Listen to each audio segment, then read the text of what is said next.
আজকে 3 দিন হলো সোশ্যাল মিডিয়া গরম করে ফেলে দিছে। আম জনতা নিবন্ধন নেবে। আম জনতা নামে একটা দল, এটার যিনি মূল নায়ক তার নাম হলো তারেক। উনি একলা একলা যায়, মনে করেন একদম ঘুম পাড়ে আছে, একদম ফ্লোরে ঘুম পাড়তেছে যে এটার উনি নিবন্ধনের জন্য নিবন্ধন নেবে। উনি সাংবাদিক এই সেই হাবিব যা কিছু করার দরকার করতেছে। তবে ছেলেটার সাহস আছে, আমি বলতেছি ছেলেটার সাহস। উনি একা একা চলে গেছে, আমার দলক নিবন্ধন দাও, আমি যেন এটা মার্কা দেয়। কথা কয় না কেন? জি, এটা কিন্তু আপনি কম মনে করেন না। একা একা এটা মানে আন্দোলন করা মানে কি বিশাল ব্যাপার, এটা সাহসিকতার পরিচয়। তা আমি বলতেছি ভাই তুমি এই নিবন্ধনটা করবে কি বারে, কি হবে এই নিবন্ধন দিয়ে আমার কত?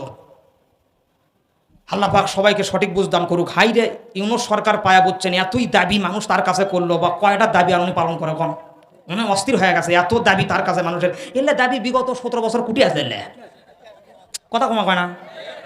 তবে আমি আজকের মাহফিল থেকে বলতেছি আম জনতাকে এর নিবন্ধন চাচ্ছে, নিবন্ধন দেওয়া হোক। তারেক ভাই ভালো মানুষ, ভালো থাক, নিবন্ধন পাক, মার্কাটা বের করুক, নির্বাচনে আসুক, আমাকে তো চা খাওয়া হবে কিছুটা না হলেও। কি কথা কয় না কেন?